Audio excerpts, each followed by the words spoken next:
Hello everyone, मैं पूजा पेपिचुल ऑफ कैरेटी। Welcome to follow form. आगे बढ़ने से पहले मैं आपको बता देना चाहती हूँ, जैसे कि हमारा व्हाट्सएप ग्रुप है, टेलीग्राम ग्रुप है, इनमें से आप कहीं भी ज्वाइन नहीं हुए तो हो सकते हैं जल्दी से ऑडियो वीडियो बता दीजिए, ठीक है। और इसके अलावा यदि आप हमारा कोर्स परचेज करते हैं तो आपको मिलते हैं notes, PYQ with answer, 100+ mock test. And आप आपके आसपास किसी ने भी हमारा कोर्स परचेज करना हो तो आपको मिलता है, आप हमारा कोड यूज करेंगे पूजा 10, देना आपको मिलेगा 10% ऑफ, ठीक है। और यहाँ पर कुछ एक प्राइजेस दिए गए हैं, पेपर 1 पेपर 2 बोथ, ठीक है। तो आपको पेपर 1 मिलता है आपके 1999 में, ठीक है। पेपर 2 आपको मिलेगा 1999 में, और दोनों ही आपको मिलेंगे 2999 में, ठीक है। और इसके अलावा ये कुछ टाइम टेबल है, मंडे ट्यूसडे वेडनेसडे थर्सडे, ठीक है। इसको होगी आपकी क्लास 8 PM पर, ठीक है। और इसके अलावा फ्राइडे सैटरडे होगी आपकी 6 PM पर। इट मीन्स कि कल जो है वो आपकी 6 PM पर होगी। कहाँ होगी? तो आपकी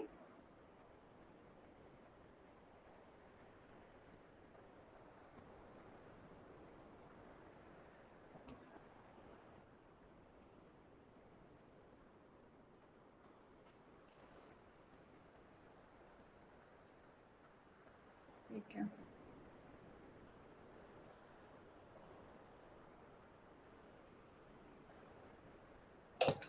एक मिनट, थोड़ा सा टेक्निकल प्रॉब्लम हो गया है, पता नहीं क्या हुआ है। डबल डबल स्लाइड्स दिख रही है यहाँ पर।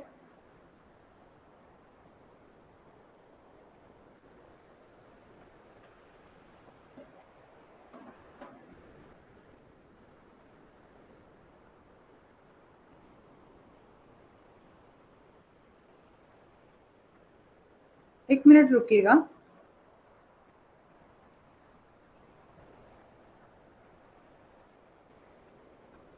या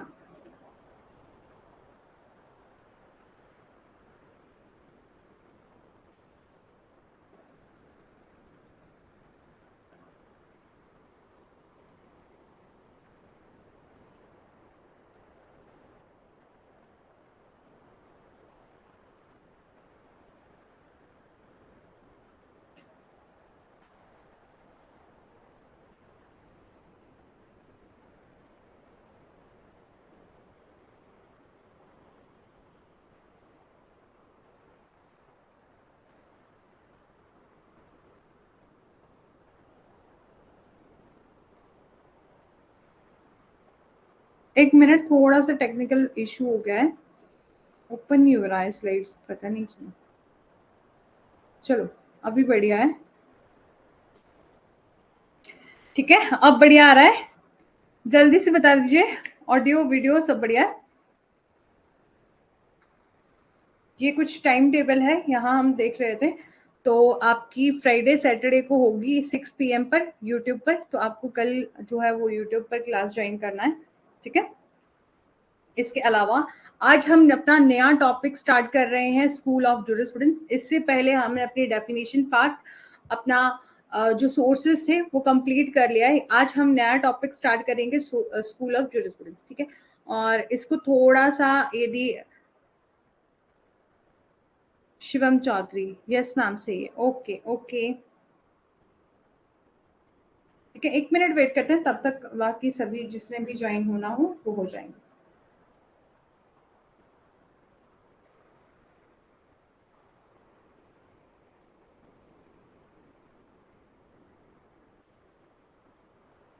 ठीक है, चलो स्टार्ट करते हैं हम स्कूल ऑफ जूरिस्प्रूडेंस से।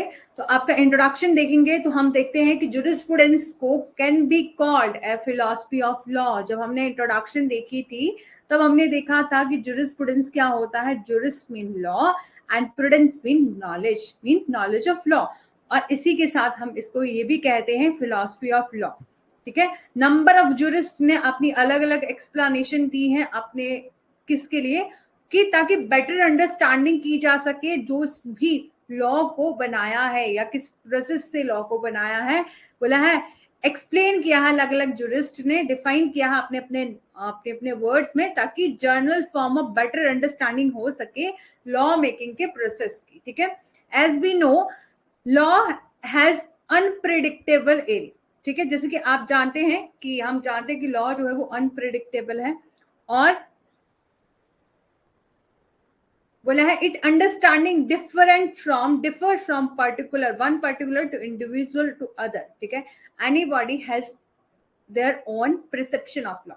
देखो कि होता क्या है कि आप सभी जानते हैं कि जूरिस्प्रूडेंस इसलिए सबको टेक्निकल लगता है, इसलिए सबको डिफिकल्ट लगता है, क्योंकि अलग अलग जूरिस्ट ने क्या करा, अपने अपने वर्ड्स में डिफाइन करा। किसी ने एक चीज बोल दी, दूसरे जूरिस्ट ने उसको क्रिटिसाइज करके कुछ और स्टेटमेंट जो है वो दे दी, ठीक है। तो इसीलिए जो है आपको थोड़ा सा टेक्निकल लगता है, लेकिन अभी जो है बिल्कुल टेक्निकल नहीं लगेगा आपको। आपने डेफिनेशन पार्ट देख लिया होगा, तो हमने एक एक डेफिनेशन को अच्छे से जो है वो समझा था, ठीक है। अभी हम जो है वो अपना स्कूल ऑफ जूरिस्प्रूडेंस कर रहे हैं। तो हमारे पास कितने टाइप ऑफ स्कूल है? 5 टाइप ऑफ स्कूल है, 6 टाइप ऑफ स्कूल है, ठीक है। तो वैसे मेनली 5 ही है, 5 ही मेनली पढ़े जाते हैं, जैसे कि आपका एनालिटिकल स्कूल हो गया, हिस्टोरिकल स्कूल हो गया, रियलिस्ट स्कूल हो गया, फिलोसफिकल स्कूल हो गया, आपका सोशियोलॉजिकल स्कूल हो गया। इसके अलावा हम एक और स्टडी करेंगे, क्या? नेचुरल लॉ स्कूल, ठीक है। कहीं कहीं आपका 5 दिए जाते हैं, कहीं कहीं 6 दिए जाते हैं, लेकिन हमने जो है वो अपना बेसिक से सब कुछ करना है। तो आपका सबसे पहले आज हम डिस्कस करेंगे नेचुरल लॉ स्कूल के बारे में, ठीक है। Natural law school of jurisprudence में हम देखते हैं कि नेचुरल लॉ को हम एक हायर लॉ मानते हैं, मतलब ऐसा लॉ जो कि नेचर के द्वारा हमें दिया गया, ठीक है। समझ आ रहा है शिवम चौधरी जी? ठीक है, समझ आ रहा है? तो natural law school of jurisprudence में हम जानते हैं कि आपका नेचुरल लॉ जिसको हम एक हायर लॉ मानते हैं, मतलब ऐसा लॉ जो कि नेचर के द्वारा दिया गया, ठीक है। और लॉ ऑफ नेचर भी मानते हैं, बोले जो कि कॉन्टिन्यूटी डोमिनेट करता है इंटायर बेसिस ऑफ पॉलिटिक्स को, मतलब लॉ को, रिलीजन को और अदर फिलॉसफी को, मतलब जो कि लगातार आपके पॉलिटिक्स है, आपका लॉ है, आपका धर्म है, आपका सामाजिक दर्शन है, इसके आधार पर मतलब इसके बेसिस पर इंटायर के आधार पर क्या होता है आपका हावी हो रहा, ठीक है, कि डोमिनेट करता है सभी को, ठीक है। मतलब सबसे सुप्रीम कोर्ट माना जाता है आपका नेचुरल लॉ। देखो कभी भी ऐसा हो कि इंसान जितना मर्जी कुछ बना ले, अलग अलग लॉ बना ले, लेकिन कहते हैं ना कि जो लॉ ऑफ नेचर होता है वो सबसे हायर अथॉरिटी जो है वो मानी जाती है, ठीक है।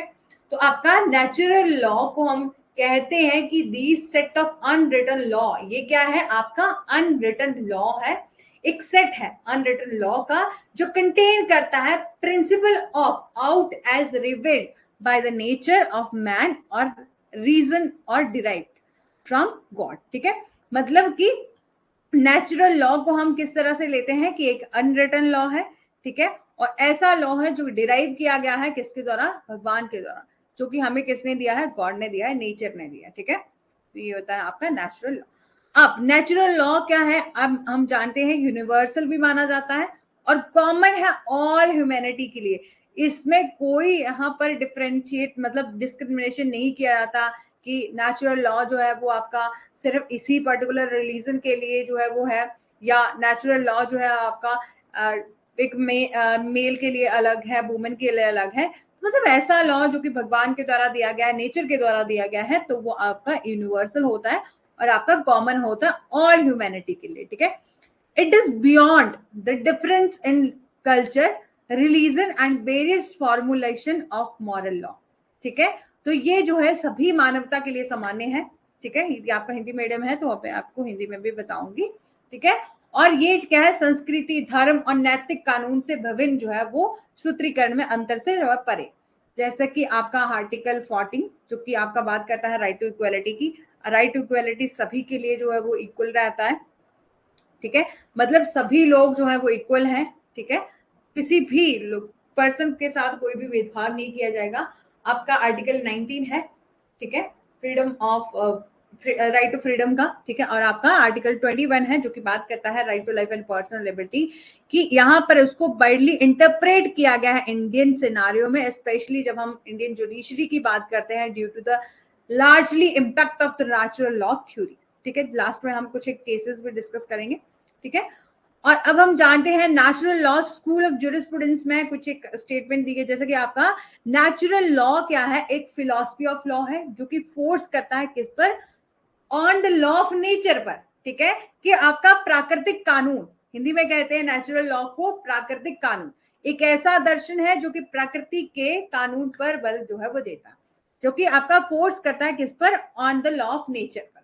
और ये स्कूल ऑफ जूरिस्प्रूडेंस जो है वो रिप्रेजेंट करता है belief that they are inherent law that is a common to all society. ये एक ऐसा लॉ है जो कि सभी के लिए क्या है, कॉमन है, ठीक है, सभी सोसाइटीज के लिए कॉमन है। एंड सेकेंड बात कि ये जो नेचुरल लॉ स्कूल है इसको हम मॉरल स्कूल के नाम से भी जानते हैं, इसको हम डिवाइन स्कूल के नाम से भी जानते हैं, आपका लॉ ऑफ गॉड के नाम से भी जानते हैं, आपका लॉ ऑफ रीजन भी है, आपका लॉ ऑफ नेचर भी है, और यूनिवर्सल लॉ है, अनरिटन लॉ, मतलब ऐसा लॉ जो कि हमें नेचर से मिला है और जो कि किसके द्वारा दिया गया है, लॉ जो है वो आपका गॉड के द्वारा दिया गया है, मतलब जो कि हमारे पहले था कि हमने श्रुति देखा, स्मृति देखा, जो पुराने आपका पर्सनल लॉ जो है वो भी लिए गए हैं आपका, जैसे कि हमने देखा था कि जो लॉ के सोर्स क्या है आपके, आपकी कस्टम में से आता है आपका प्रेसिडेंट, लेजिस्लेशन, इसके अलावा पर्सनल लॉ में आता है हिंदू लॉ और मुस्लिम लॉ। हिंदू लॉ में आपका आता है श्रुति एंड स्मृति।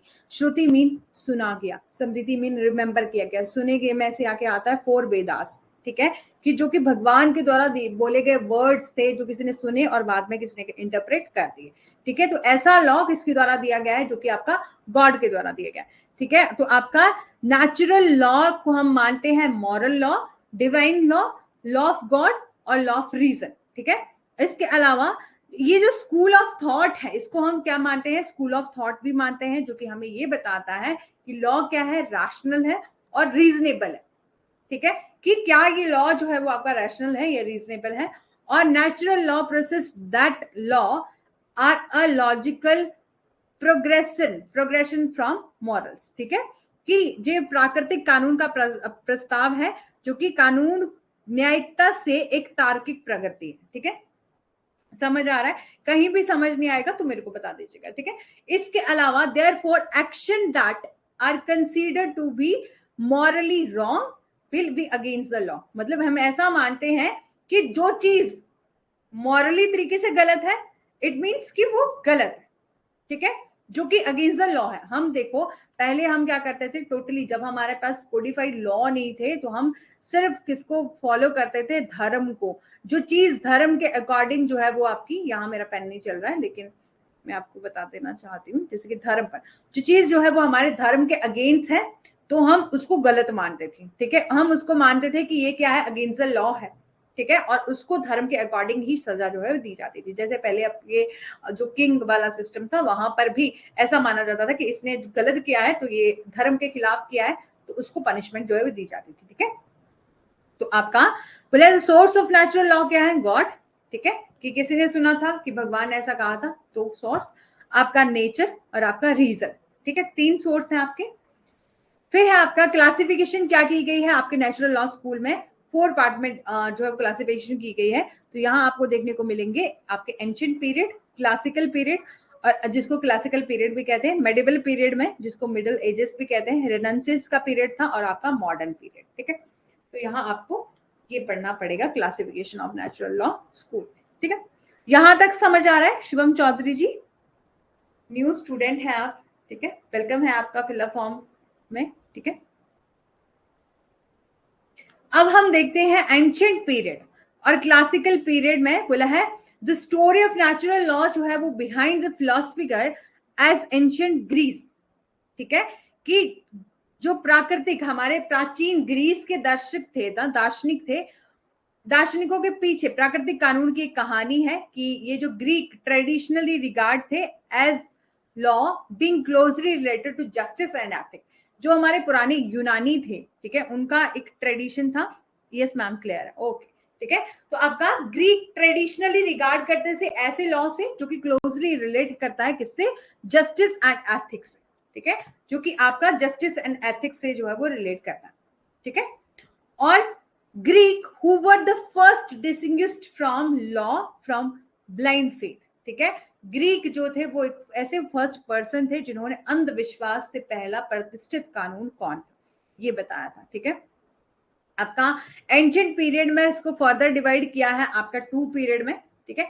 यहाँ आपको देखना है कि यहाँ पर पीरियड, ये नेचुरल लॉ स्कूल में आपको क्या देखने को मिलेंगे, इस स्कूल में आपको 4 पार्ट जो है देखने को मिलेंगे। पहले हम देखेंगे ancient period, medieval period, renaissance period, और का मॉडर्न पीरियड। ठीक है, एंशिएंट में हमने देखा कि सबसे पहले क्या था आपका, यूनानियों का टाइम था, ग्रीक का टाइम था। ठीक है, तो आपका ग्रीक ने जो है वो, जो ग्रीक बताते थे कि लॉ क्या है आपको, जो कि क्लोजली रिलेट करता है किससे, जस्टिस और एथिक्स से, कि एथिक्स क्या होते हैं, जो हमारे हर किसी के अपने अपने एथिक्स होते हैं, अपने अपने मॉरल्स होते हैं। ठीक है, और जस्टिस होता है न्याय। ठीक है,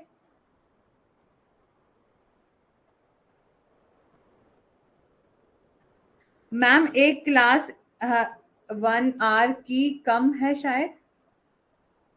अच्छा, तो अभी हमें एक ही क्लास जो है वो अलाउ की गई है, बाकी देखते हैं।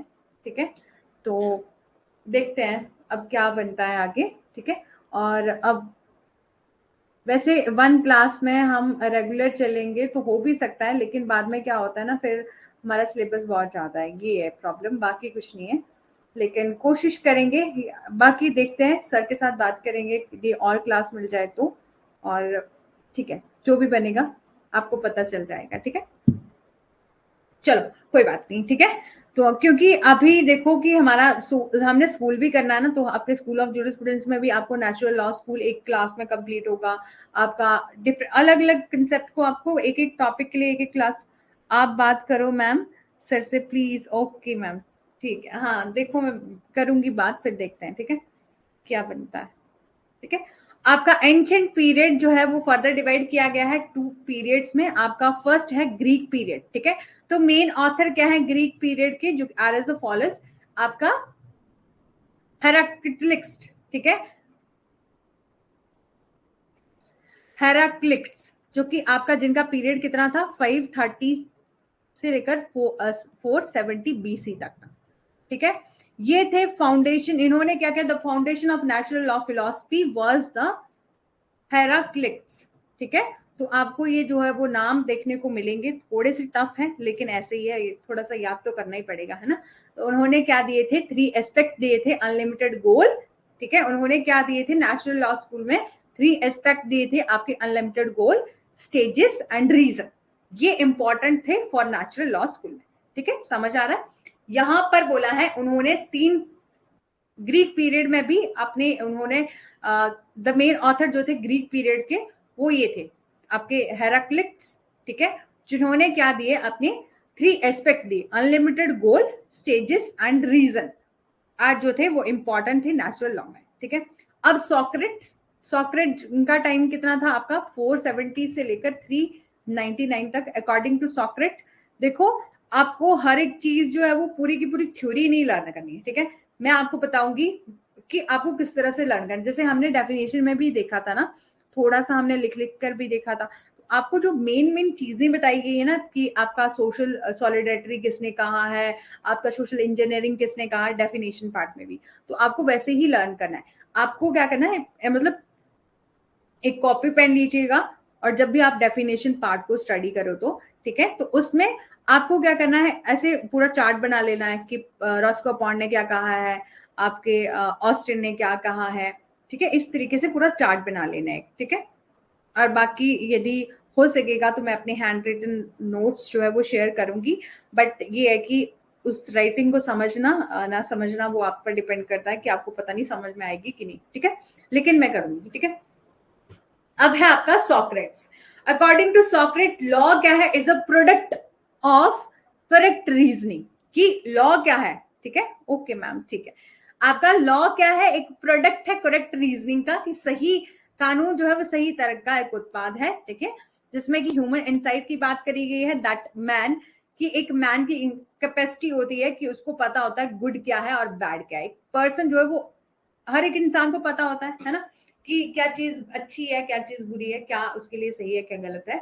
तो बोला है हर एक पर्सन जो जानता है कि क्या अच्छा है, क्या गुड है, क्या बैड है, और वो एबल है अप्रिशिएट करने के लिए अपनी मॉरल वैल्यूज को।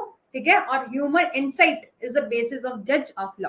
ठीक है, तो आपका यह मानवीय अंतर्दृष्टि कानून का एक न्याय जो है, न्याय करने का एक आधार है। ठीक है, आपका प्लेटो थे। ठीक है, उनका टाइम कितना था आपका 270 से लेकर 347 BC तक, ठीक है।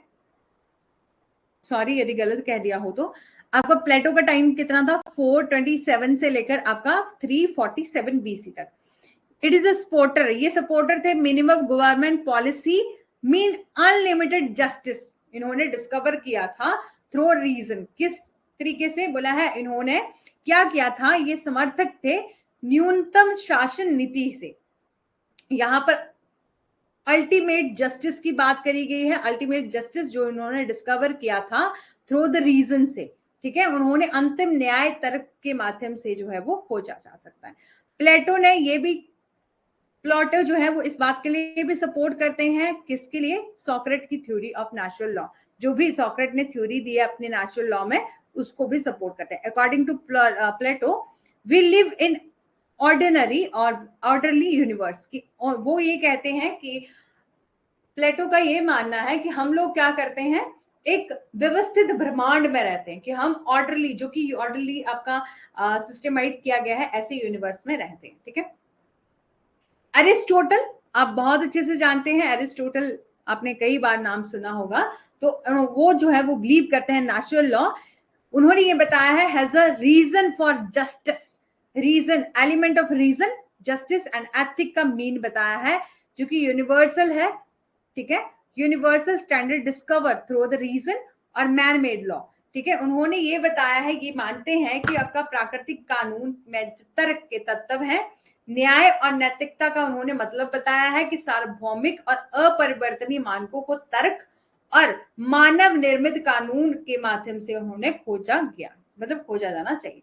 और ये इन मानकों के अनुरूप जो है वो होना चाहिए, ठीक है। उन्होंने ये भी बताया, बिल्कुल कंफ्यूज नहीं होंगे, ठीक है, दोबारा से बता दूंगी मैं, ठीक है। अकॉर्डिंग टू हिम, उन्होंने ये कहा है कि मैन क्या है, एक पार्ट है नेचर का, ठीक है। फर्स्टली वो किस तरह से जो है पार्ट है, फर्स्टली क्योंकि वो पार्ट है ऑफ कैटेगरीज, मतलब वो पार्ट है किसका, क्रिएचर ऑफ गॉड का। और secondly possess insight and reason by which he can shape he will, ठीक है। उन्होंने ये चीज बोली एरिस्टोटल ने कि एक पर्सन जो होता है, अकॉर्डिंग टू हिम, एक मैन जो है वो नेचर का पार्ट है। किस तरीके से? क्योंकि उसको बनाया किसने है? भगवान ने बनाया। एंड सेकेंड कि ही पोजेस, उसके पास जो है वो क्या, अंतर्दृष्टि और तर्क है, ठीक है। उसके पास क्या है? अंतर्दृष्टि और आपका तर्क है। तो वो इनसाइट में वो फील कर सकता है कि क्या नेचर के लिए सही है, क्या गलत है। मतलब ये जो अनकोडिफाइड लॉ होता है ना, वो हमें दिया जाता है नेचर के द्वारा।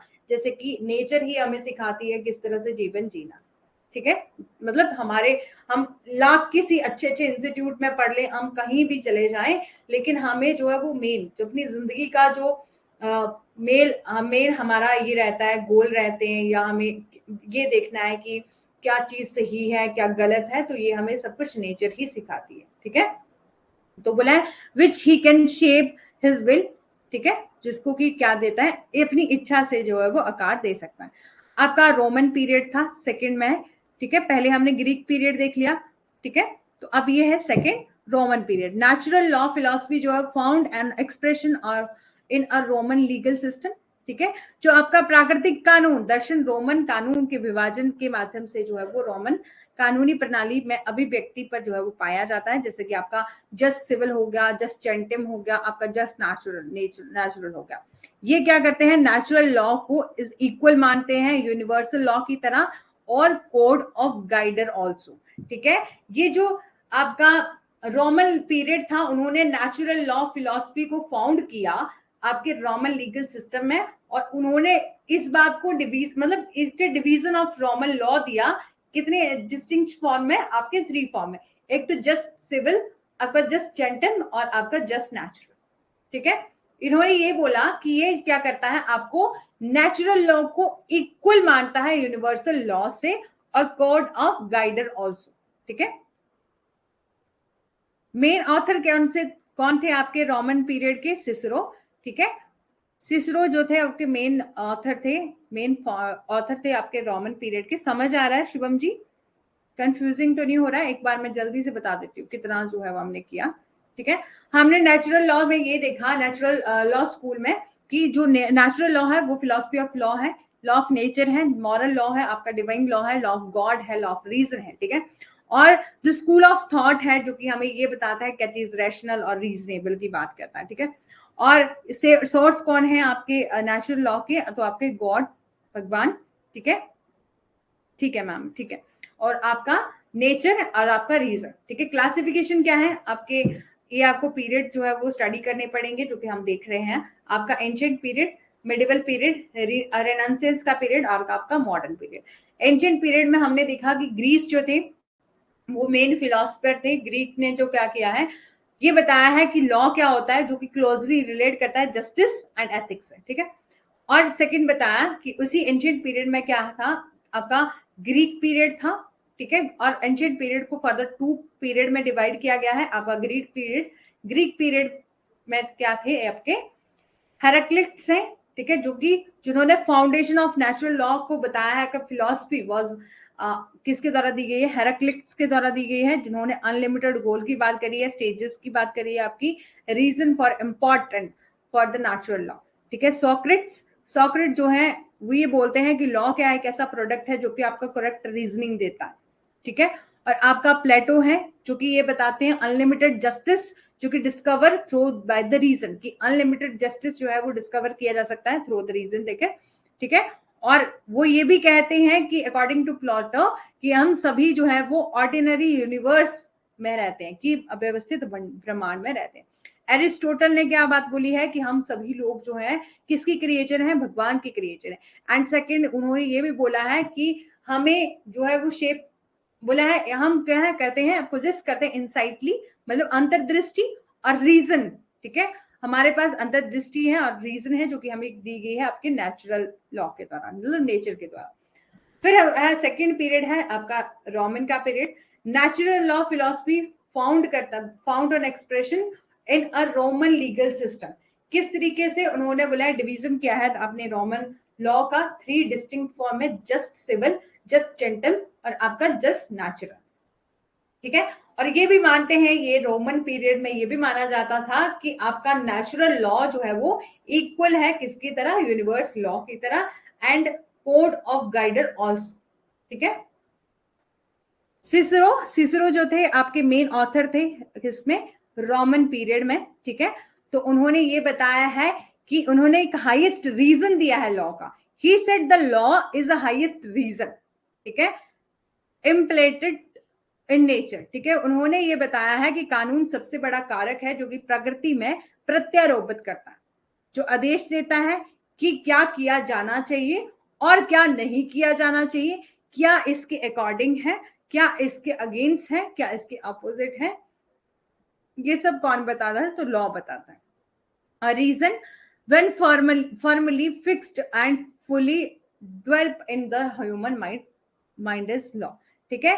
बोले ये कारण जब मानव मन में दृढ़ता से जो है वो स्थिर है या पूरी तरह से विकसित होता है तो वो आपका क्या है, कानून है, ठीक है। इन्होंने देखो एक इंपॉर्टेंट बात कही है, ये याद रखना है आपको, कि उन्होंने ये बताया है कि लॉ ही है जो कि नेचर ही है जो कि ये बताता है, जो कि हमने अभी बात करी कि क्या चीज सही है, ठीक है, व्हाट आउट टू बी कैसा होना चाहिए, और आपका फॉरवर्ड क्या किया गया है, कौन क्या जो है वो ऑपोजिट है इससे, ठीक है। और उन्होंने रीजन भी दिया है कि when formally fixed and fully develop in human mind is law, ठीक है। कि ये सब जो है वो जब ह्यूमन माइंड के मतलब ह्यूमन माइंड में आ जाता है कि क्या चीज सही है क्या गलत है, तो ये पूरी तरह विकसित जब हो जाता है तो ये क्या है, कानून है, ठीक है। सेकंड है आपका मेडिवल पीरियड, जिसको मिडिल एज जो है मानते हैं, मध्य युग कहते हैं। तो ये टाइम था आपके कैथोलिक का, ठीक है, कैथोलिक फिलोसफर्स का टाइम था, और आपका लॉजिशियन ऑफ मिडिल एज का टाइम था, जैसे कि आपका तर्क आपके ग्लॉथिक कैथोलिक दार्शनिकों और आपका न्याय शास्त्रियों का कैसा समय था, ठीक है, जिन्होंने प्राकृतिक कानून का एक नया सिद्धांत दिया। उन्होंने क्या दी, एक थ्योरी दी किसकी, नेचुरल लॉ की, ठीक है। Through they out gave its logical basis, हालांकि जो है इन्होंने इसे तार्किक आधार भी दिया। एक मिनट रुकिए।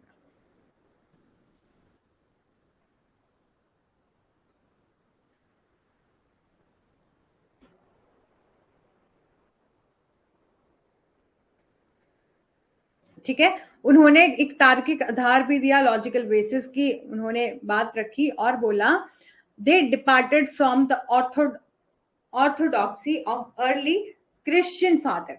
ठीक है, वे प्रारंभिक ईसाई पिता की रूढ़िवादिता से दूर जो है वो चले गए, उनके विचार अधिक तार्किक और व्यवस्थित हैं। ठीक है, और आपका नेक्स्ट है अगस्टियन का टाइम था। मेन ऑथर क्या है मेडिवल पीरियड में, तो आपके अगस्टिन, वो बिलीव करते हैं कि what are states without justice आपको but robber hand in large. ठीक है, कि उन्होंने ये माना कि न्याय के बिना राज्य क्या है, ठीक है, लेकिन डाकू जो है हाथ बड़े हैं। मतलब उन्होंने ये कहा है कि न्याय के बिना जो है वो लॉ क्या हो सकता है, कि यदि हमने कानून बना दिया, देखो कि हमने कानून बना दिया और उसकी सजा ही निर्धारित नहीं करी, तो जब किसी को जस्टिस ही नहीं मिलेगा तो लॉ किस काम का। ठीक है, और ये बिलीव करते हैं कि नेचुरल लॉ क्या है, पार्ट ऑफ नेचुरल फाउंडेशन है, फाउंडेशन ऑफ क्रिश्चियनिटी है, due to the origin and the old testament early church father.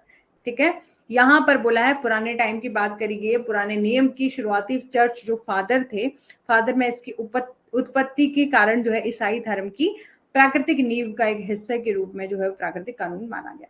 आपके थॉम ऑस्टिन एक्विनास हैं। ठीक है, थॉमस एक्विनास वो बिलीव करते हैं unjust law deserve no obedience, कि अनजस्ट तब होता है जब लॉ की जो है वो ओबीडियंस नहीं की जाती, लॉ को माना नहीं जाता।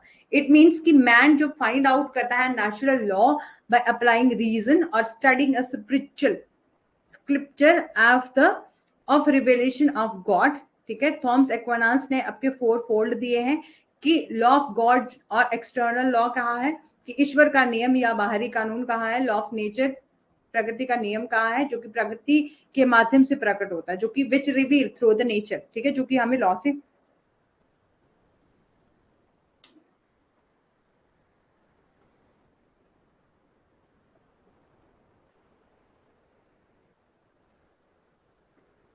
मैम ऑथर से क्वेश्चन आते हैं क्या? ऑथर से थोड़े थोड़े जो है पूछ लिए जा सकते हैं। मैं यही कह रही हूँ कि आपको कंसेप्ट पूरा पूरा याद नहीं रखना है, सिर्फ एक एक चीज, जैसे कि आपका थॉमस एक्विनास ने क्या कहा है, अनजस्ट की बात करी है। ठीक है, आपको ऐसे ही लिखना है। ठीक है, और उन्होंने क्लासिफिकेशन करी है इसकी लॉ ऑफ गॉड की, एक्सटर्नल लॉ, और आपको क्या चीज याद रखनी है वो आपको लास्ट में बताऊंगी मैं। ठीक है, और आपका ह्यूमन लॉ की बात करी गई है जो कि which we know called a positive law, जिसको हम पॉजिटिव लॉ कहते हैं। ठीक है, आपका मैं मानती हूं कि अब ये देखो है तो हमारे सिलेबस में ही। ठीक है, और आपका लॉ ऑफ डिवाइन जो कि बात करता है लॉ ऑफ स्क्रिप्चर। ठीक है, रेनेसांस का पीरियड था। It revealed the learning as a scholar और restudy Greek and Roman instead of relying on scripture. ठीक है, इन्होंने ये बात करी है, आपको जो है वो आपका ये थ्योरी बहुत लंबी लग रही है। रेनेसांस का पीरियड था, आपको सिर्फ इतना याद रखना है कि जो रेनेसांस का पीरियड था वहां पर उन्होंने रीस्टडी किया था ग्रीक और Roman instead relying on scripture. ठीक है, स्क्रिप्चर, और उन्होंने ये भी देखा कि पर्पस क्या है ह्यूमन लाइफ का और एग्जैक्ट नेचुरल लॉ प्रिंसिपल क्या है। ठीक है, फिर है ह्यूगोग्राटस। ठीक है, मेन ऑथर कौन थे आपके रेनेसांस पीरियड के, तो आपके Hugo Grotius. It is known as a father of international law, जिसको हम इंटरनेशनल लॉ के फादर भी मानते हैं, मानते नहीं हैं। ठीक है, कि इनको हम जानते हैं फादर ऑफ इंटरनेशनल लॉ। देखो एक और क्वेश्चन यहाँ से आपको मिल गया कि ह्यूगोग्राटस जो है वो कौन है, आपके फादर है इंटरनेशनल लॉ के। ग्रिटस ने बिल्ड की थी अपनी legal theory on the social contract. हाँ, ये इंपॉर्टेंट चीज बताई है यहाँ पर, यहाँ आपको ये लिखना है अपने जो भी नोटबुक आपने रखी होगी सामने, तो यहाँ आप नोट कर लीजिए कि उन्होंने बिल्ड किया है, ग्रोटस ने दिया है आपका लीगल थ्योरी किस पर, सोशल कॉन्ट्रैक्ट पर। ठीक है, और ही उन्होंने अपने व्यूज भी दिए हैं किस पर, आपके पॉलिटिकल सोसाइटी पर, rest of the social contract की यहाँ पर बात करेगी कि आपकी पॉलिटिकल सोसाइटी क्या है। उनका विचार ये है कि जो पॉलिटिकल सोसाइटी है एक आपके सोशल कॉन्ट्रैक्ट पर जो है वो एक सोशल कॉन्ट्रैक्ट पर ये टिकी हुई है। ठीक है, इनका ऐसा मानना, और आपका ये ड्यूटी है सॉवरन की कि to safeguard the citizen, because कि ये सिटीजन की जो है वो ये ड्यूटी है किसकी, सॉवरेन की, सरकार की, जो संप्रभु का ये कर्तव्य है कि सभी सिटीजन को जो है वो सेफ गार्ड किया जाए, सभी सिटीजन की सुरक्षा जो है वो की जाए।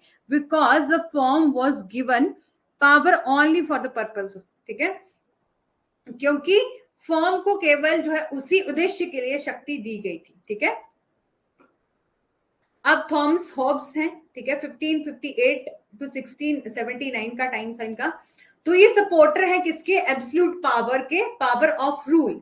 इन्होंने सपोर्ट किया है किसको, एब्सोल्यूट पावर ऑफ रूल कहा है। And subject had no right against the sovereign.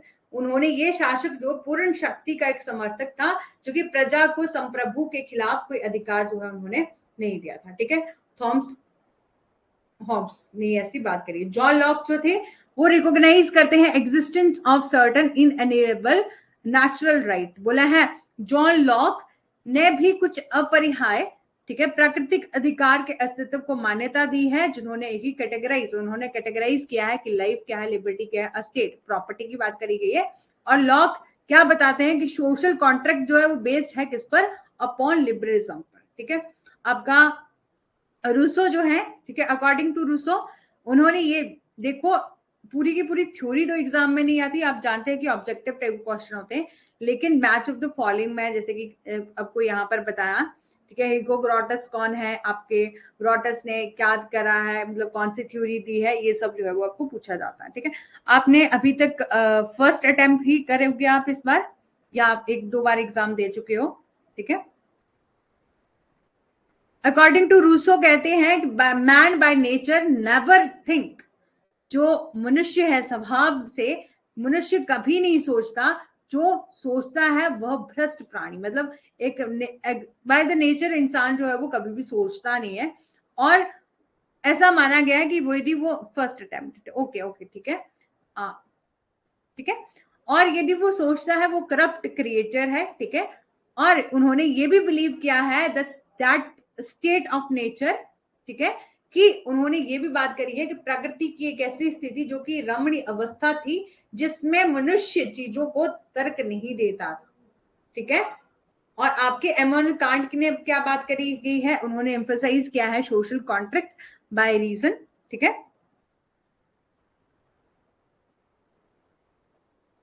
First attempt में ही निकालना है, ओके ओके, बहुत बढ़िया बात है, फर्स्ट अटेम्प्ट में ही निकलना है आपका, ठीक है। आपको क्या करो कि अभी से, अभी जो आपकी फर्स्ट सेकंड जो क्लासेस हो रही हैं, अभी से वो अपना प्रिपरेशन करना स्टार्ट कर दो।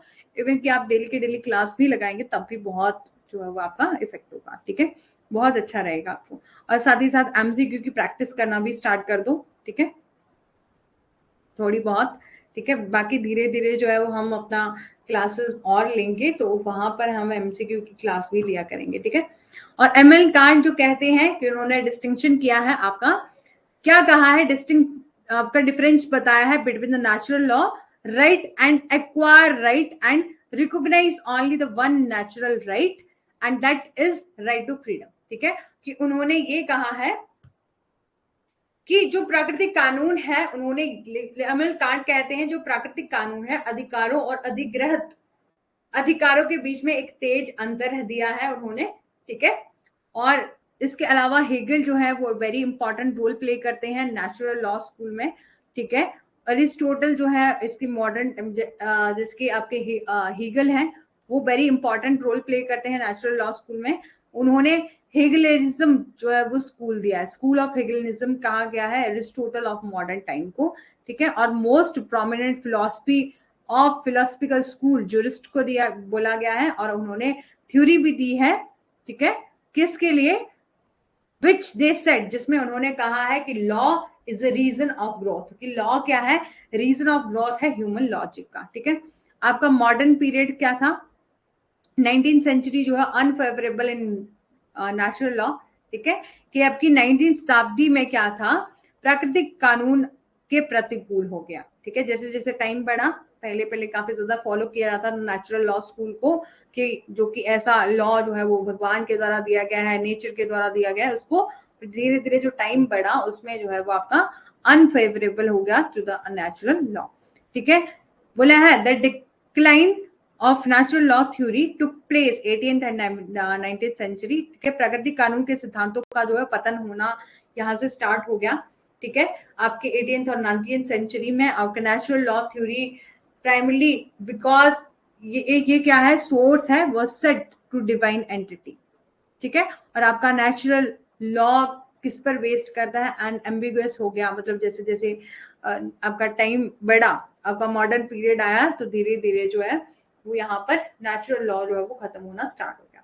13th सेंचुरी में आई, उन्होंने रिवेल किया द नेचुरल लॉ को। ठीक है, कि 20th सेंचुरी में रिवाइवल हुआ आपका नेचुरल स्कूल का। यहाँ पर 19th सेंचुरी में ये बात बोली गई है, the revival of natural law theory took place it due to the कुछ रीजन थे, legal theory which is exaggerated the importance of positive law। ठीक है, ताकि क्या किया जा सके, 19वीं शताब्दी में कानूनी सिद्धांतों के खिलाफ जो प्रतिक्रिया जिसने कि सकारात्मक कानून को महत्व दिया, ठीक है, उचित था। और जिन सिद्धांतों ने प्रत्यक्षवाद पर अधिक जोर दिया वे लोगों की आकांक्षाओं को पूरा करने में विफल रहे। ठीक है, जिन लोगों ने क्या किया, ये बात कही कि प्रत्यक्षवाद की ओर ज्यादा जोर दिया, वो उनकी आकांक्षाओं को पूरा करने में विफल रहे और उनकी नैतिकता और तर्क को कानून के तत्व के रूप में जो है स्वीकार करने से इनकार जो है वो कर दिया। ठीक है, और सेकेंडली उन्होंने रियलाइज किया कि अब्स्ट्रैक्ट थिंकिंग क्या है, आपकी prior assumption were not completely. ठीक है, कि उन्होंने ये भी महसूस किया कि अमूर्त सोच या पूर्व धारण पूरी तरह से व्यर्थ नहीं थी। ठीक है, और इसी तरह से जो है वो आपका अलग अलग स्कॉलर हैं यहाँ पर भी, रुडोल्फ स्टिमलर जो है वो ये कहते हैं कि species of will other regarding the self authoritative. ठीक है, कि स्पीसीज ऑफ विल क्या है, आपकी इच्छा की प्रजातियों के रूप में परिभाषित जो है किया है, दूसरों को आत्म अथॉरिटी, ये इन्वॉल्व करता है सेल्फ अथॉरिटेटिव और आपका इनवॉयलेबल फॉर हिम और just law was the highest expression of man. ठीक है, कि क्या है, उनके लिए एक न्यायपूर्ण कानून जो है वो मनुष्य की सर्वोच्च अभिव्यक्ति थी। ठीक है, कोहलर जो है वो डिफाइन करते हैं standard of conduct which is consequences of inner impulse।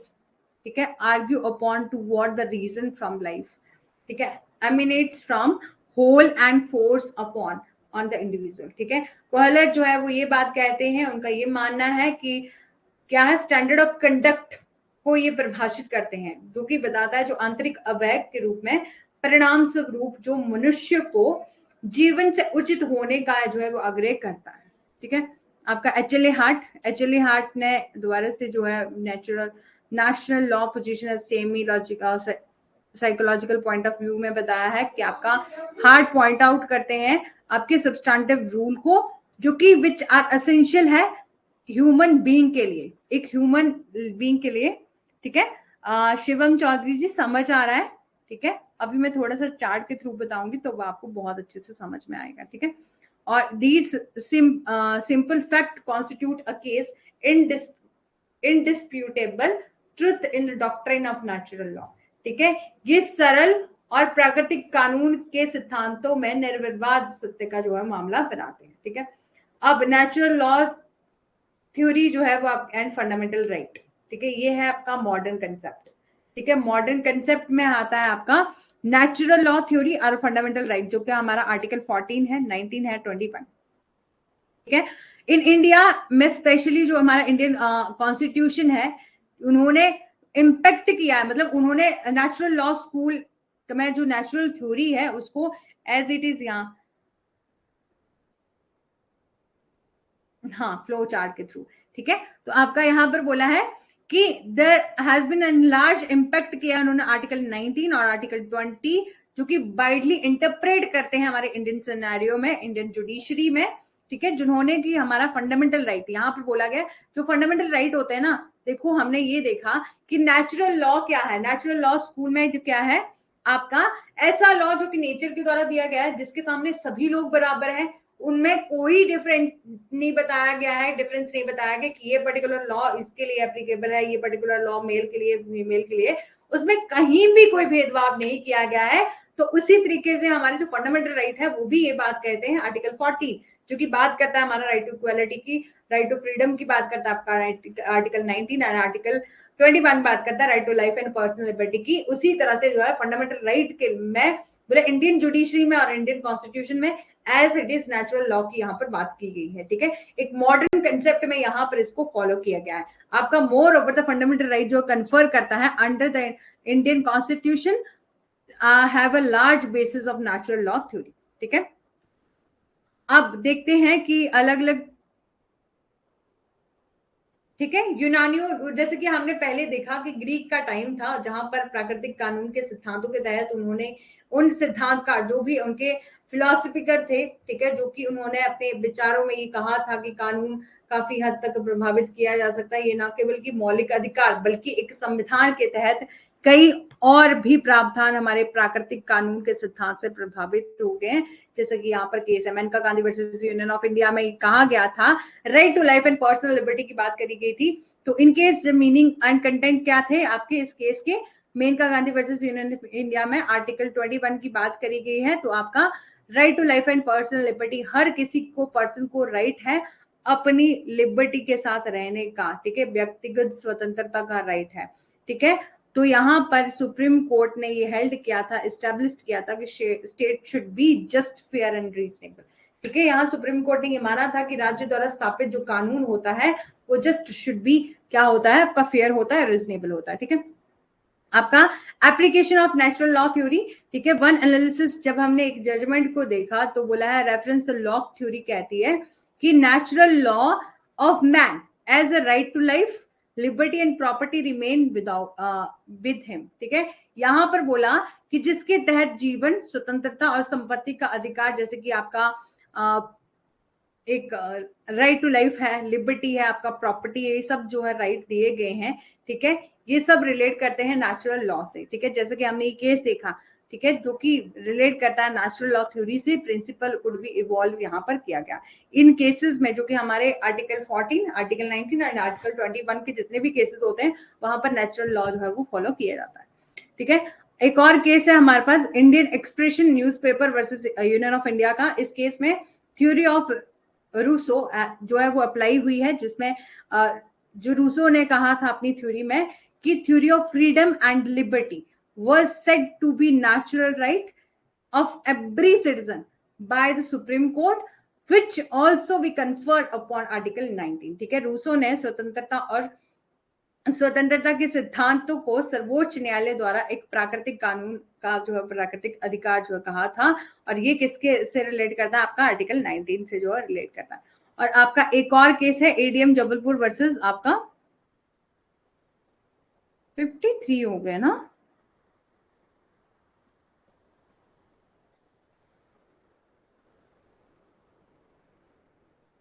ठीक है। एडीएम जबलपुर वर्सेस शिवकांत शुक्ला का केस है। यहाँ पर जो जिसको नॉन जाना जाता है हेबियस कॉर्पस के केस से, हेबियस कॉर्पस केस के नाम से, ठीक है। यहाँ पर it is one of important case, ये वन ऑफ इम्पॉर्टेंट केस है जहां पर जिसे कहा जाता है रूल ऑफ लॉ।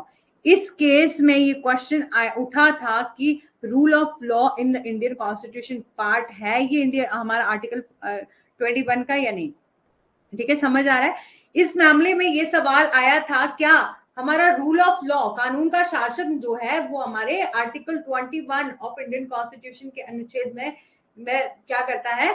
इस मामले में ये कहा गया था, ये सवाल आया था कि भारतीय संविधान में अनुच्छेद जो आपका 21 के अलावा कोई कानून का शासन था या नहीं था, ठीक है। तो this was the context of suspension of enforcement of article 14, 21, आपका 22 during the proclamation of emergency. यहां पर बोला यह आपातकाल की घोषणा के दौरान आर्टिकल आपका 14, 21 एंड 22 को जो है वो क्या कर दिया था आपका निलंबित कर दिया था, ठीक है, सस्पेंड कर दिया था, ठीक है। तो आपका the answer was is even आपका article 21 could not deprive without the authority of law, ठीक है।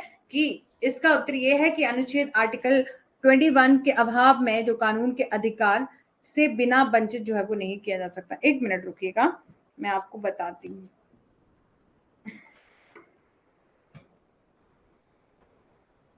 एक तो मैं ना आपके फ्लो चार्ट के थ्रू ही थोड़ा थोड़ा बता दूं, तब भी हमारे स्कूल तो खत्म हो जाएंगे, नेचुरल लॉज वगैरह ये सारे स्कूल तो खत्म हो जाएंगे, बट मेन ये रहेगा फिर जब आपको अपने नोट्स खुद से पढ़ने होंगे तब प्रॉब्लम आएगी, ठीक है। इसलिए जो है मैं आप यहाँ पर करवाती नहीं हूँ कि एक मिनट, एक तो मेरा पेन भी नहीं चल रहा अच्छे से, बट रुको एक मिनट।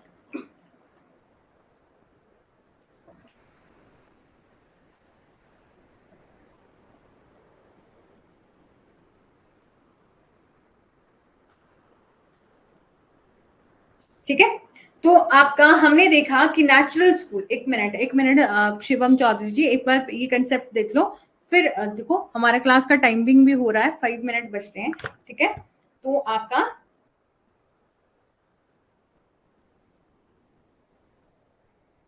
नेचुरल, यदि आपको मेरी राइटिंग समझ नहीं आएगी ना, तो जो है मेरे वर्ड्स पर ध्यान दीजिएगा, ठीक है। नेचुरल लॉ स्कूल के बारे में बात करेंगे हम। कि पेन चल भी नहीं रहा, पता नहीं क्या हो रहा है इसको भाई, ठीक है, ऐसे ही सुन लो, ठीक है। जो नेचुरल लॉ है is the philosophy of law, इसे जो है फिलोसफी ऑफ लॉ कहते हैं हम, ठीक है। और इसके अलावा इसको ये फोकस करता है किस पर, लॉ ऑफ नेचर पर। ये स्कूल ऑफ जूरिस्प्रूडेंस है जो रिप्रेजेंट करता है बिलीफ इनहेरेंट लॉ, ठीक है। और इसको हम क्या कहते हैं, आपको सिर्फ यहां से यही याद रखना है कि ये क्या है, आपका फिलोसफी ऑफ लॉ है, ठीक है। यहां से याद रखना है फिलोसफी ऑफ लॉ है, ठीक है। और आपका डिवाइन लॉ है, ठीक है। पेन नहीं चल रहा है मेरा अच्छे से, ऐसे ही सुन लो, डिवाइन लॉ है, ठीक है। नेचुरल लॉ है, लॉ ऑफ गॉड है, लॉ ऑफ रीजन है, लॉ ऑफ नेचर है, लॉ ऑफ यूनिवर्स है, ठीक है। और ये स्कूल ऑफ थॉट है जो कि हमें ये बताता है कि लॉ जो है उनका रैशनल है और रीजनेबल, ठीक है। लॉ आपका रैशनल है और रीजनेबल है,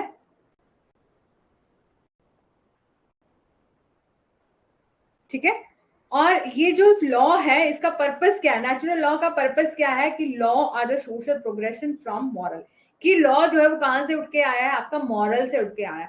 हमारे धर्म, जो कि हम पहली बात करते हैं कि हम पहले हमारे पास लॉ नहीं था तो हम किस पर चलते थे, धर्म के रास्ते पर चलते थे। जो कोई पर्सन धर्म के अकॉर्डिंग गलत करता था, इट मीन उसने गलत किया, ठीक है, और उसको सजा जो है मिलती थी, ठीक है। इसी तरह से बोला है कि ये क्या है, बेस करता है किस पर, मॉरल पर, ठीक है।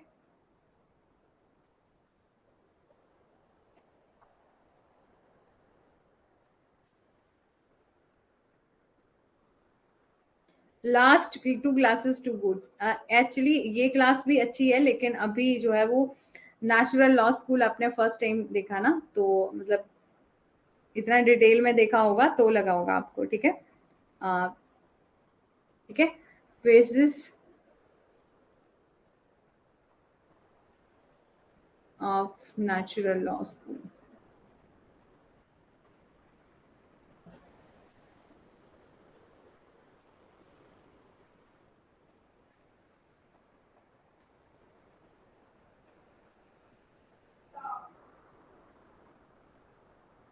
एंशियंट पीरियड है,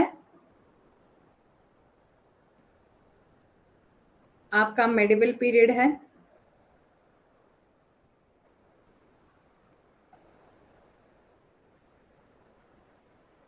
आपका रिनेंसेस पीरियड है, थर्ड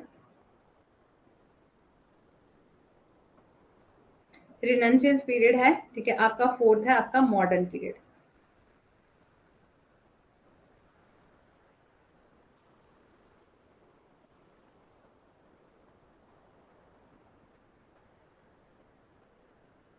ठीक है। एंशियंट पीरियड में आपको क्या याद रखना है कि एंशियंट पीरियड में हम बात करते थे नेचर की, ठीक है, डिवाइन की और आपका कैपेबिलिटी की, ठीक है। एंशियंट पीरियड में आपको याद रखना है कि ये जो है वो आपका बात करता था एंशियंट पीरियड में आपका नेचर की, डिवाइन की और आपका कैपेबिलिटी की। और दूसरे सेकंड पीरियड में हमारे पास आए चर्च और स्टेट, कि धीरे धीरे जो है वो चर्च आ गई और जिसमें जो है वो थोड़े थोड़े रूल बनना स्टार्ट हो गए, एंड आपका स्टेट। और रिनाउंसिएशन में क्या है, divine of church, code of conduct और एथिक की बात करी, ठीक है। मॉडर्न पीरियड में क्या है, हमारा नेचुरल लॉ जो है वो काफी ज्यादा फ्लेक्सिबल हो गया, लोगों ने रूल बनाना स्टार्ट कर दिए, केस लॉज देखे गए बाद में, ठीक है, जो कि हम आज फॉलो करते हैं आपके मॉडर्न पीरियड में, ठीक है। तो अभी जो है वो अभी समझ में आ गया है? ठीक है, आपको ज्यादा कुछ याद नहीं रखना है, इतना ही जो है याद रखना है यहाँ पर। ठीक है, कि जो नेचुरल लॉ स्कूल था वो यूनिवर्सल है और कॉमन है सभी के लिए। लॉ ऑफ नेचर है, डिवाइन के द्वारा दिया गया है, गॉड के द्वारा दिया गया है। ठीक है, और फिर इसके अलावा इसे क्या कहा, फिलोसफी ऑफ लॉ भी कहा जाता है, डिवाइन लॉ भी कहा जाता है। हाँ जी मैम, क्लियर है, ओके। ठीक है, तो आपका लॉ ऑफ रीजन भी कहा जाता है। सोर्सेज क्या है, गॉड, नेचर एंड आपका रीजन। और इसके अलावा ये कुछ एक पीरियड थे जिसमें हमने अलग अलग देखा कि एंशिएंट पीरियड में कौन थे, तो आपके ग्रीक पीरियड था। एंशिएंट पीरियड में जब हमने बात करी कि एंशिएंट पीरियड किसकी बात करता है, नेचर की, डिवाइन और कैपेबिलिटी की, कि नेचर से जो भी रूल रेगुलेशन बने थे, मतलब जो कि नेचर के द्वारा हमें मिले थे, ठीक है, उस पर उससे रिलेट करता है। फिर जस्टिस एंड एथिक्स की बात करी गई है। ग्रीक का पीरियड आया, ग्रीक में जो ग्रीक पीरियड में उन्होंने 3 आपके गोल दिए, एस्पेक्ट्स दिए, आपका अनलिमिटेड गोल, स्टेजेस एंड आपका रीजन। सॉक्रेट से उन्होंने लॉ को क्या बोला कि लॉ क्या एक ऐसा प्रोडक्ट है जो कि करेक्ट रीजनिंग देता है। प्लेटो ने कहा कि उन्होंने अल्टीमेट जस्टिस जो कि डिस्कवर किया जाता है थ्रू द रीजन। ठीक है, उन्होंने ये बात कही। ठीक है, एरिस्टोटल ने कहा कि एक मैन क्या है, नेचर का पार्ट है, क्योंकि एक क्रिएचर है, हम लोग सभी क्या है, क्रिएचर है गॉड की, भगवान के द्वारा बनाया है ना, हमें इंसान ने थोड़ी बनाया है ना। और हम क्या करते हैं, हम पोजेस करते हैं अनसाइटली, मतलब आंतरिक, और आपका reason by which he can shape his will. ठीक है, रोमन पीरियड है जिसमें उन्होंने जस्ट सिविल की बात करी, जस्ट जेंटिम की बात करी और जस्ट नेचुरल की बात करी। सिसरो ने ये कहा कि हाईएस्ट रीजन है, लॉ क्या है, हाईएस्ट रीजन है। ठीक है, मतलब नेचुरल लॉ जो है वो आपका हाईएस्ट रीजन है, जो कि रीजन के द्वारा फिक्स्ड किया जाता है और फुली डेवलप किया जाता है ह्यूमन माइंड के द्वारा। ठीक है, मेडिवल पीरियड में हमने देखा ऑर्थोडॉक्सी का टाइम था, अर्ली क्रिश्चियन फादर, जो कि हमने अभी देखा ना कि हमने मेडिवल पीरियड में क्या आ गए थे, आपके चर्च और स्टेट आ गए थे। ठीक है, तो यहाँ पर यही बात करी गई है आपकी क्रिश्चियन फादर की, और उन्होंने क्या दिया है, more logical and systematic point of view दिए हैं। ऑस्टिन आए, ठीक है, उसके बाद थॉमस एक्विनास आए, जिन्होंने ये बात करी कि इसके फोल्ड क्लासिफिकेशन की, कि लॉ जो है वो गॉड के द्वारा दिया गया है, और आपका एक्सटर्नल लॉ है जो कि लॉ ऑफ नेचर है, वो जो कि किसके द्वारा दिया गया है, नेचर के द्वारा दिया है। ह्यूमन लॉ है जो कि पॉजिटिव लॉ भी हम इसे कहते हैं, और लॉ ऑफ डिवाइन है जो कि किसके द्वारा दिया गया है, लॉ ऑफ डिवाइन को हम क्या कहते हैं, लॉ ऑफ स्क्रिप्चर। ठीक है, स्क्रिप्चर। रेनांसियस का टाइम था जहां पर हमने ये देखा कि आपका divine and church, code of conduct और एथिक की बात करी थी। ठीक है, और हेगोग्राटस थे, थॉमस हेगल, ये सब थे। ठीक है, आई होप कि आपको समझ में आया होगा, यदि आप रिकॉर्डेड भी देख रहे हैं इसके अलावा, तो आप सभी से मैं यही कहूंगी कि आप डेली जो है वो अपनी लाइव क्लास अटेंड करो, क्योंकि यहाँ जो है आपके कोई भी डाउट्स हो तो हमें पता चल जाते हैं। और शिवम जी, मैं कल जो है वो आपको दोबारा से इसको थोड़ा सा फ्लो चार्ट के थ्रू समझाने की कोशिश करूंगी, यदि आप कहीं भी कोई डाउट भी रह गया होगा तभी समझ में आ जाएगा। ठीक है, और ये है हमारी क्लासेस का टाइम। हाँ, कल तो हमारी क्लास यूट्यूब पर होगी। ठीक है, तो उसमें हम स्कूल्स जो है वो डिस्कस करेंगे नहीं करेंगे, हम एक अलग से कोई नया कंसेप्ट जो है वो डिस्कस करेंगे। स्कूल को हम कंटिन्यू करेंगे मंडे से। ठीक है, और बाकी आपने जो कहा है उस पर भी हम अमल करेंगे। ठीक है, सर से बात करेंगे। चलो, थैंक यू सो मच। और यदि आपके आसपास किसी ने भी हमारा कोर्स परचेज करना हो तो आप बोल सकते हैं कि हमारा कोड यूज करेंगे तो आपको 10% ऑफ मिलेगा। Thank you so much. ठीक है, शिवम चौधरी जी।